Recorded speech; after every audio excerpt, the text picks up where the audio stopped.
नमस्कार दोस्तों, स्वागत है एक बार फिर से आपके अपने स्कॉलर्स बेंच के इस करंट अफेयर के वीडियो में। आज है 8 तारीख और दिन है सोमवार। तो चलिए देखेंगे क्या कुछ नया अपडेट है आज के लिए। लेकिन नए अपडेट की जानकारी लेने से पहले हम सबसे पहले लास्ट वीडियो के करंट अफेयर के कुछ इंपॉर्टेंट क्वेश्चन को सॉल्व करते हैं, प्रैक्टिस करते हैं और उसको मेमोराइज करने की कोशिश करते हैं। तो इसमें सबसे पहला आपका क्वेश्चन है कि हाल ही में मध्य प्रदेश में वृक्षारोपण के लिए कौन सा अभियान शुरू किया गया है।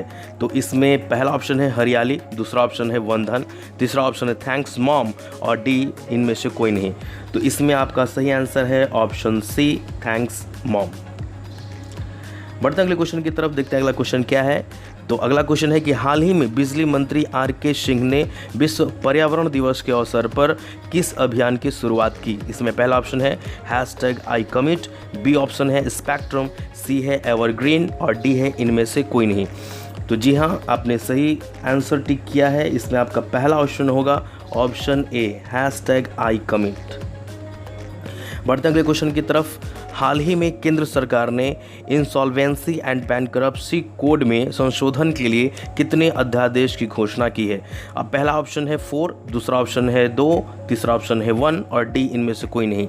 याद करने की कोशिश कीजिए कि अध्यादेश आपने कहाँ सुना था नाम। तो जी हाँ, आपने नाम सुना था वहाँ पे जहाँ विधेयक की चर्चा हुई थी, अध्यादेश की चर्चा हुई थी, तो वहाँ आपने नाम सुना होगा। तो वहाँ से आपको क्लिक हो जाना चाहिए माइंड में कि ऑप्शन आपका बी, यानी कि 2 अध्यादेशों की घोषणा हुई है। बढ़ते अगले क्वेश्चन की तरफ कि हाल ही में किस राज्य ने खाद्य वन परियोजना लागू की है। हाल ही में किस राज्य ने खाद्य वन परियोजना लागू की है। पहला ऑप्शन है मेघालय, दूसरा ऑप्शन है महाराष्ट्र और तीसरा ऑप्शन है केरल। तो इसमें आपका सही जो आंसर है वो है आपका केरल, यानी कि केरला ने खाद्य वन परियोजना स्टार्ट किया है। बढ़ते अगले क्वेश्चन की तरफ, अगला क्वेश्चन है कि गुजरात सरकार ने राज्य के लिए आत्मनिर्भर पैकेज के अंतर्गत कितने रुपयों की घोषणा की है। इसमें पहला है 12,000 करोड़ रुपए, बी ऑप्शन है 10,000 करोड़ रुपए, सी ऑप्शन है 14,000 करोड़ रुपए और डी ऑप्शन इनमें से कोई नहीं। तो इसमें आपका सही आंसर जो होगा वो होगा 14,000 करोड़ रुपए पैकेज की घोषणा की गई है। अगला क्वेश्चन की तरफ बढ़ते हैं। अगला क्वेश्चन है कि 2020 में राहुल श्रीवास्तव को किस देश में भारत के अगले राजदूत के रूप में नियुक्त किया गया है। पहला ऑप्शन है बुल्गारिया, दूसरा ऑप्शन है रोमानिया, तीसरा हंगरी और चौथा इटली। इसमें जो आपका सही आंसर है वो है ऑप्शन बी, रोमानिया। रोमानिया में राहुल श्रीवास्तव को राजदूत के रूप में नियुक्त किया गया है। बढ़ते अगले क्वेश्चन की तरफ, अगला क्वेश्चन हमारा है कि किस कंपनी की भारतीय शाखा ने हाल ही में पूर्व मिस वर्ल्ड मानुषी छिल्लर को अपना ब्रांड एम्बेसडर नियुक्त करने की घोषणा की है। इसमें सबसे पहला ऑप्शन है आपका नाइकी, दूसरा ऑप्शन है रिबॉक, सी ऑप्शन है प्यूमा और डी ऑप्शन है एडिडास। जी हाँ, आपने सही सोचा, आपके माइंड ने सही क्लिक किया। ये चौथा ऑप्शन है एडिडास। एडिडास कंपनी ने मानुषी छिल्लर को, जो कि पूर्व मिस वर्ल्ड रह चुकी हैं, उनको अपना ब्रांड एम्बेसडर नियुक्त करने की घोषणा की है। तो आपका सही आंसर है डी, एडिडास। बढ़ते हैं अगले क्वेश्चन की तरफ। ये लीजिए आ गया आज का कमेंट क्वेश्चन। तो हाल ही में प्रीतम सिंह का निधन हो गया, जिनके द्वारा कौन सी पुस्तक लिखी गई थी। जी हाँ, हाल ही में प्रीतम सिंह का निधन हुआ था। उन्होंने एक पुस्तक लिखी थी, उसका नाम बताना है। पहला ऑप्शन है emerging pattern in Punjab economy, दूसरा ऑप्शन है anthology of world Punjab poets और तीसरा ऑप्शन है 1 और 2, यानी कि ए और बी दोनों ऑप्शन क्या सही हैं और डी ऑप्शन इनमें से कोई नहीं। तो इसका आंसर आपको कमेंट बॉक्स में जाके कमेंट करके इसका आंसर आपको बताना है।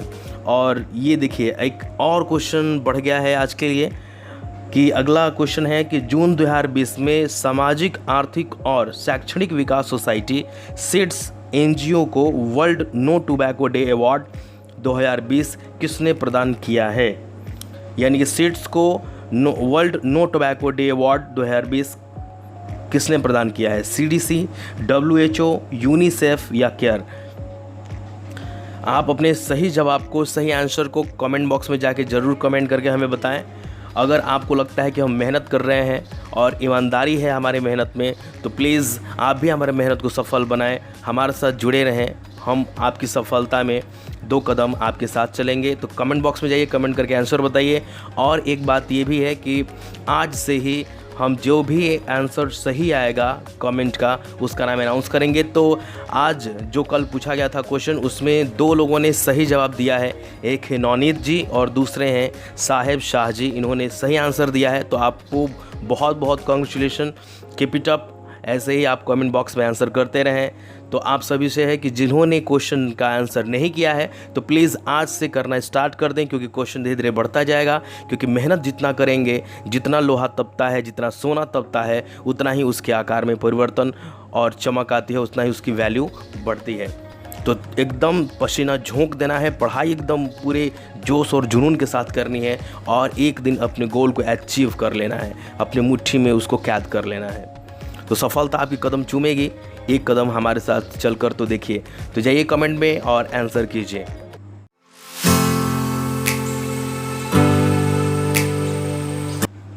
फ्रेंड्स, नेशनल कैटेगरी में जो सबसे पहला अपडेट है वो है कर्नाटक से। यानी कर्नाटक सरकार ने लॉन्च किया है एक ऐप।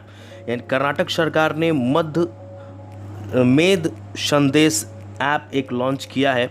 यह वास्तविक समय की जानकारी के साथ साथ बेंगलोर में बारिश, बाढ़ और तूफान के अलर्ट पर पूर्वानुमान भी प्रदान करेगा। ऐप को कर्नाटक राज्य प्राकृतिक आपदा निगरानी केंद्र के साथ साथ भारतीय विज्ञान संस्थान और विज्ञान और प्रौद्योगिकी विभाग द्वारा विकसित किया गया है। इसमें और भी संस्थान हैं जिन्होंने इसमें सहयोग किया है। बढ़ते अगले अपडेट की तरफ। वो है कि भारत जो है 5वां सर्वाधिक कोविड-19 प्रभावित देश बन चुका है। जी हाँ दोस्तों, भारत विश्व में कोरोना वायरस का 5वां सबसे प्रभावित देश बन गया है, क्योंकि इसकी जो केस संख्या है वो 6 जून 2020 को 2.41 लाख यानी कि 2,41,000 को पार कर गई है। केवल अमेरिका, ब्राज़ील, रूस, स्पेन और यूके में ही भारत की तुलना में अधिक कोरोना वायरस मामले हैं। भारत ने इटली और उसके बाद स्पेन को भी पीछे छोड़ते हुए अवांछनीय स्थान पर पहुंच गया है। यानी कि जिसकी हमें इच्छा नहीं थी कि इतना हो पाएगा, उतना स्प्रेड हो रहा है। भारत ने 6 जून 2020 को एक दिन में 9,887 मामले और 294 मौतें दर्ज करके रिकॉर्ड बना दिया है। फिलहाल अगर कल तक की बात करें, यानी 7 तारीख तक की अपडेट की बात करें, तो पूरे वर्ल्ड में 68 लाख यानी कि 68,91,213 केस हैं और जिसमें से 3,99,718 मौतें हो चुकी हैं। अगर भारत की बात करें तो भारत में अभी फ़िलहाल 2,46,628 केसेस हैं, जिसमें 6,929 लोग मर चुके हैं कोरोना वायरस से। अगर बिहार स्टेट की बात की जाए तो 5,000 से भी क्रॉस कर चुका है, यानी कि 5,070 हो गए हैं और यह देश का 10वां स्टेट बन चुका है कोरोना वायरस में। फ्रेंड्स, अगला अपडेट है हैदराबाद से। हैदराबाद हवाई अड्डे को ACI मान्यता मिल गई है। जी हाँ दोस्तों, हैदराबाद हवाई अड्डे को प्रतिवर्ष 15 से 35 मिलियन यात्री के कैटेगरी में वो एयरपोर्ट काउंसिल इंटरनेशनल की ACI Asia Pacific green airports recognition 2020 में उच्चतम प्लैटिनम मान्यता प्राप्त हो गई है। यानी कि इसको प्लैटिनम अवार्ड मिल चुका है। हवाई अड्डे के पास 6 लाख घन मीटर की जल धारणा क्षमता वाले एक बड़ा जलाशय है, जो पूरे वर्ष हवाई अड्डे की आवश्यकता को पूरा करता है। बढ़ते हैं अगले अपडेट की तरफ कि 2012-2019 के दौरान भारत ने खो दिए 750 बाघ। जी हाँ दोस्तों, अवैध शिकार और अन्य कारणों से पिछले 8 वर्षों में देश में 750 बाघों की मौत हो गई है। मध्य प्रदेश की अगर बात करें तो वहाँ 173 से भी ज़्यादा दुर्घटनाएं हुई हैं। इन बाघों की कुल मृत्यु में से 369 प्राकृतिक कारणों से मौतें हो जाती हैं और 168 यानी कि 168 जो है वो अवैध शिकार कुछ लोग करते हैं, जो कि कानूनी अपराध है, नहीं करना चाहिए। वो हमारी मित्र ही हैं, तो उनका भी रहना इकोसिस्टम में बहुत ज़रूरी है, लेकिन फिर भी वो लोग करते हैं अपने बिजनेस फ़ायदे के लिए। तो 168 मौतें उस प्रकार से हो गई हैं। National tiger conservation authority NTCA द्वारा यह डेटा पेश किया गया है। दोस्तों इसके साथ ही आपको बताते चले, थोड़ा सा डेटा आपके पास होना चाहिए कि ओल्डेस्ट टाइगर रिजर्व कौन सा है। तो आपका ओल्डेस्ट टाइगर रिजर्व है जिम कॉर्बेट नेशनल पार्क, जो कि 1936 ईस्वी में इसकी स्थापना की गई थी और उत्तराखंड में ये स्थित है। पूरे भारत में 50 नेशनल पार्क हैं और इस एक बात और इम्पॉर्टेंट यहाँ पे है कि पूरे वर्ल्ड में जितने सारे बाघ हैं उसमें से 80% जो बाघों का घर है, जो होम कहा जाता है, वो हमारा भारत है। तो ये बहुत गर्व की बात है। अगर बात की जाए मार्च 2020 तक, तो इसमें 7,000 से 8,000 अभी बाघ अवेलेबल हैं।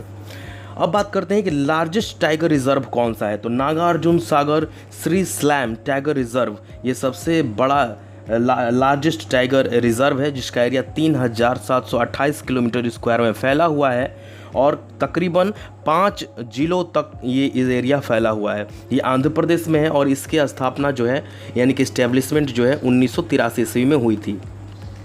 यहीं पे एक वर्ड आता है, बात करते हैं NCTA की। तो इसका फुल फॉर्म होता है कि नेशनल टाइगर कंजर्वेशन अथॉरिटी, यानी कि एक अधिकार क्षेत्र है, वहीं से सारे रूल नियम इसके संबंध में लागू किए जाते हैं और जिसकी स्थापना दिसंबर 2005 में हुई थी। एक NCTA की मुख्य बात यह है कि इन्वायरमेंटल मिनिस्टर जो भी होते हैं इन्वायरमेंटल मिनिस्टर, वही इसके चेयरमैन होते हैं और चेयरमैन के नीचे 8 और एक्सपर्ट्स प्रोफेशनली होते हैं, जिसमें 3 मेंबर पार्लियामेंट के होते हैं। 3 मेंबर में से एक राज्यसभा से होते हैं और 2 लोकसभा से होते हैं। तो ये रही कुछ इम्पॉर्टेंट बातें। बढ़ते हैं अगले अपडेट की तरफ कि यूपी ने पेश किया एक समझौता ज्ञापन निगरानी तंत्र। जी हाँ दोस्तों, उत्तर प्रदेश ने एक समझौता ज्ञापन निगरानी सिस्टम शुरू कर दी है। इसका उद्देश्य इच्छुक निवेशकों के लिए निवेशक प्रस्तावों को बेहतर तरीके से लागू करना और हस्ताक्षरित समझौतों ज्ञापनों पर बेहतर नज़र रखना। यानी कि इन्होंने एक टीम गठित कर दिया है, जो जितने सारे इच्छुक इन्वेस्टर्स हैं जो कि यूपी में अपना इन्वेस्ट करना चाहते हैं, तो दोनों के बीच में जो भी समझौता है या फिर जिस भी प्रकार की एग्रीमेंट हैं, उन सभी एग्रीमेंट पर ध्यान देना, उनके जितने भी उसके शर्त हैं, कानून है, उसको इम्प्लीमेंट करवाने पर ये नज़र रखेगी ये टीम। इसके लिए राज्य एक नया MOU ट्रैकिंग पोर्टल लॉन्च करने जा रहा है। MOU की बात कर दी जाए तो इसका अर्थ ये होता है मेमोरेंडम ऑफ अंडरस्टैंडिंग, यानी कि यह एक एग्रीमेंट होता है जो 2 या 2 से अधिक पार्टियों के बीच कॉमन रूल रेगुलेशन और कॉमन लाइन ऑफ एक्शन में मेंटेन करता है। यानी कि जो भी दस्तावेज एक दूसरे पार्टी दोनों एक दस्तावेज पे सिग्नेचर करते हैं, एक समझौते पर सिग्नेचर करते हैं, जो भी उनके अनुसार शर्तें होती हैं वो उसमें लिखी हुई होती हैं। तो MOU क्या करता है कि इस चीज़ को मेंटेन करता है, यानी कि आप जो हस्ताक्षर किए हैं, जो शर्त आपके हैं और दूसरे के जो शर्त हैं, वो सब इम्प्लीमेंट हो रहे हैं कि नहीं, एक दूसरे को आप फॉलो कर रहे हो कि नहीं। तो सारे रूल रेगुलेशन को फॉलो करवाना MOU का ये वर्क होता है। फ्रेंड्स, इंटरनेशनल अपडेट में जो सबसे पहला अपडेट है वो है day for fight against illegal fishing.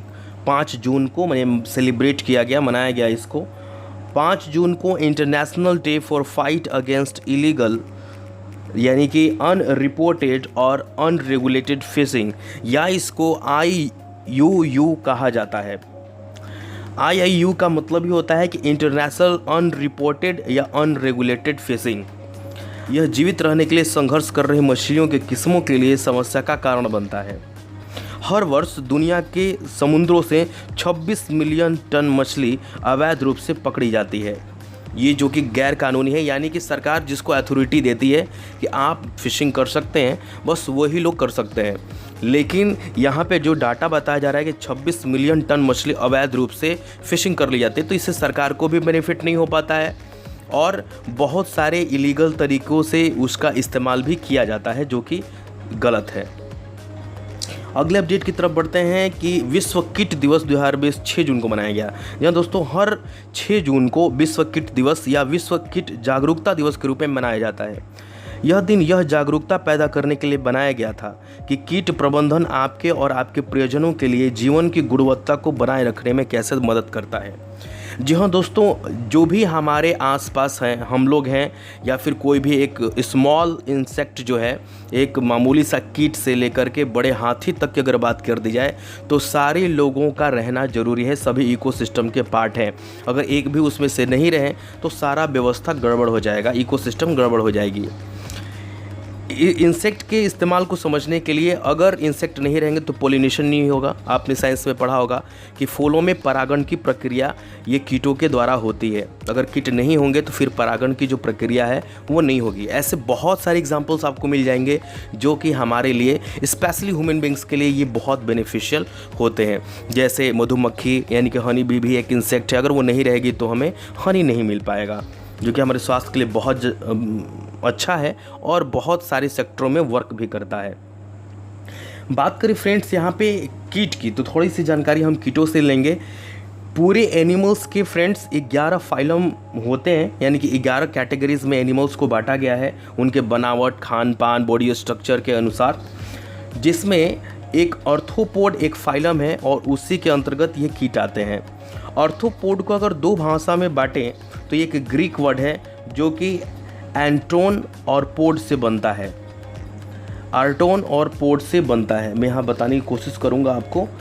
ये बनता है एर्टोन और पोड से। तो पोड का मतलब हो जाता है आपका फीट, यानी कि पैर, फुट, और एर्टोन का मतलब होता है ज्वाइंट, ज्वाइंट यानी कि आर्थ्रोपोड एक ऐसा फाइलम है जिसमें ज्वाइंट लेग्स वाले एनिमल्स या इंसेक्ट आते हैं। आर्टोन का मतलब होता है ज्वाइंट और पोड का मतलब होता है फुट, यानी कि पैर। तो पूरे एनिमल्स के 11 फाइलम में से ये आर्थ्रोपोडा एक फाइलम है जिसमें ज्वाइंट फुट्स वाले एनिमल्स या कर रहते हैं, जिनको हम इंसेक्ट कहते हैं।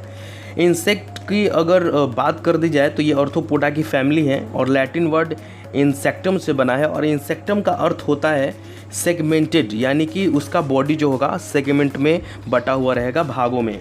इनका शरीर 3 भागों में बटा हुआ होता है, हेड, थॉरेक्स, एब्डोमेन, यानी कि सर, और ये वक्ष, छाती, और पेट, एब्डोमेन, ये 3 भागों में बटा हुआ होता है। किसी भी इंसेक्ट को देख लीजिएगा तो इनके 6 पैर होते हैं जो कि ज्वाइंटेड होते हैं। इनकी आंखें कंपाउंड आई होती हैं, यानी कि हम लोग की आंखें सिंपल हैं, उनकी कंपाउंड, यानी कि चीज़ों को वो बहुत देखते हैं, बहुत ज़्यादा कंपाउंड करके देखते हैं, छोटे छोटे छोटे छोटे टुकड़ों में बांट करके इमेज वो बनाते हैं और वो देखते हैं। पूरे पृथ्वी पर जितने एनिमल्स हैं, सबसे इम्पॉर्टेंट फैक्ट है ये कि पूरे पृथ्वी पर जितने एनिमल्स हैं उनमें 90% इंसेक्ट ही हैं। बाकी 10% में जितने सारे एनिमल्स हैं वो हैं, लेकिन 90% में ये इंसेक्ट ही हैं। और ये इंसेक्ट यही देखिए कितने खतरनाक हो गए, जो पाकिस्तान से अभी टिड्डी आई है ना, ये सभी इंसेक्ट ही तो हैं। इसमें ये बोल रहा है कि कीट शरीर के प्रकारों के आधार पर 4 अलग अलग श्रेणियों में बांटे गए हैं। बीटल, मक्खियाँ, पतंगे और तितलियाँ। चौथा, चींटियाँ, मधुमक्खियाँ और तितैया। ये शरीरों की बनावट के, यानी कि फिजिकल स्ट्रक्चर के आधार पर इनको बांटा गया है 4 श्रेणियों में। कैटेगरी में जो आपका अपडेट पहला है वो है किरण मजूमदार शाह को पुरस्कार मिल गया। जी हाँ दोस्तों, इस लेडी से जितने भी लेडीज़ हमारे आसपास हैं उनको एक बहुत बड़ा सीख मिलता है और उनको इनसे कुछ सीखना चाहिए, क्योंकि जो किरण मजूमदार की अगर बात कर दी जाए तो ये बायोन कंपनी लिमिटेड की चेयरपर्सन है, यानी कि बायोटेक्नोलॉजी एक कंपनी है जो बेंगलोर में है। इनका जन्म 23 मार्च 1953 को हुआ था और इनको पद्म भूषण सम्मान भी मिल चुका है। इन्होंने बुक भी लिखा है। तो बायोकॉन लिमिटेड ने घोषणा की कि उसकी कार्यकारी अध्यक्ष किरण मजूमदार शाह को EY यानी कि entrepreneur year, world entrepreneur of the year 2020 का नाम दिया गया है। उन्हें 41 देशों और क्षेत्रों के 46 EOY यानी कि इंटरप्रेन्योर ऑफ द ईयर देश पुरस्कार विजेताओं की एक विशिष्ट सूची में से उपाधि से सम्मानित किया गया है। पुरस्कार के 20वें वर्ष के इतिहास में, यानी कि जितने ये पुरस्कार दिए गए हैं उसके 20 वर्ष के पूरे हिस्ट्री में मजूमदार शाह इसे जीतने वाली भारत से पहली महिला उद्यमी और तीसरी भारतीय हैं। इससे पहले 2 भारतीय और जीत चुके हैं इसको, लेकिन ये महिला में पहली हैं और भारत से तीसरी हैं। फ्रेंड्स, अगर एथर कैटेगरी में बात की जाए तो वो आपको मिल जाएंगे कि डाइट के लाभों को बढ़ावा देने के लिए एक नई बुक्स का इजाद किया गया है, यानी कि लिखा गया है। क्या है इसमें, चलिए देखते हैं। ल्यूक कैटिन्हो अपनी नई पुस्तक the dry fasting miracle from deprived to thrive लेकर आए हैं। यह संयुक्त अरब अमीरात में आजमान शाही परिवार के एक सदस्य शेख अब्दुल अजीज बिन अली बिन रशीद अल नूमी द्वारा सह लिखित है, यानी कि इन्होंने भी उसमें सहयोग किया है। पुस्तक पेंगुइन रैंडम हाउस के इबरी प्रेस के द्वारा इसे प्रकाशित किया जाएगा। इसमें ये बताया गया है कि ड्राई फास्टिंग और इंटरमिटेंट फास्टिंग क्या होती है। तो ये शरीर की प्राकृतिक रूप से ठीक करने और पुनर्उद्धार करने में मदद करते हैं।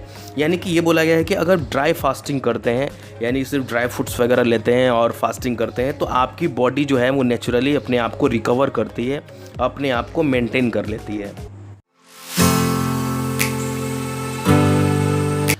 फ्रेंड्स, आ जाते हैं इकोनॉमी अपडेट में और देखते हैं क्या कुछ नया है इकोनॉमी अपडेट में। तो सबसे पहला जो अपडेट है वो जियो से है कि जियो में 9.9% हिस्सेदारी प्राप्त करेगा फेसबुक। जी हाँ दोस्तों, फेसबुक एक नई संस्था लॉन्च की है जिसका नाम है जादू होल्डिंग्स LLC के द्वारा। अब बात होती है कि LLC होता क्या है, तो इसकी अगर फुल फॉर्म की बात कर दी जाए तो लॉयल लॉयबिलिटी कंपनी है। यह 2 या 2 से अधिक पार्टनर्स के होने से होता है, यानी इसमें 2 या 2 से अधिक पार्टनर्स होने चाहिए, जिसमें एक नागरिक भारत का होना चाहिए। ये एकदम कंपलसरी या अनिवार्य है, तभी वो LLC कंपनी के अंतर्गत आएगा। तो यही बोल रहा है कि जादू होल्डिंग्स LLC के द्वारा नियामक दस्तावेजों के माध्यम से मई 2020 में घोषित जियो प्लेटफॉर्म्स में 9.9% हिस्सेदारी का अधिग्रहण करेगा।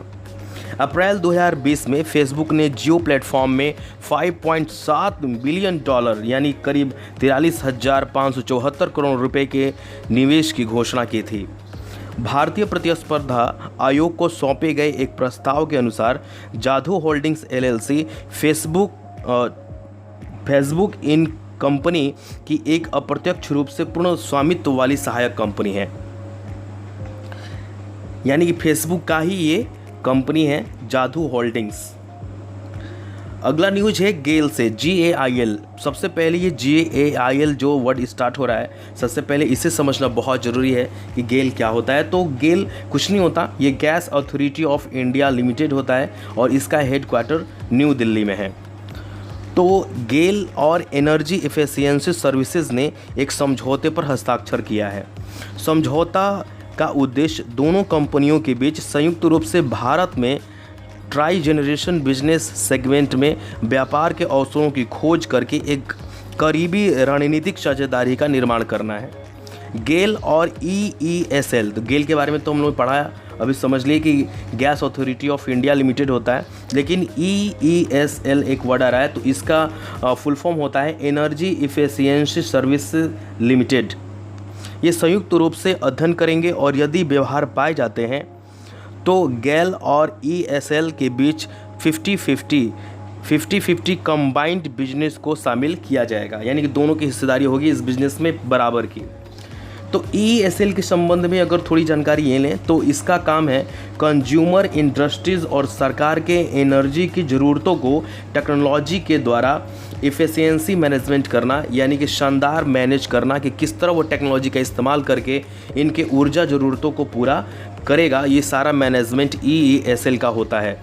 तो चूँकि गैस अथॉरिटी ऑफ इंडिया गेल है और वो EESL के साथ मिल जाएगा तो जाहिर सी बात है बिजनेस ग्रो कर जाएगा। तो अगला अपडेट है कि प्यूजे और फिएट क्रिसलर का होगा विलय। ये देख लीजिए कि प्रतिस्पर्धा आयोग ने ऑटो मेजरों प्यूजो SA और फिएट क्रिसलर ऑटोमोबाइल NV के बीच प्रस्तावित विलय को मंजूरी दी है।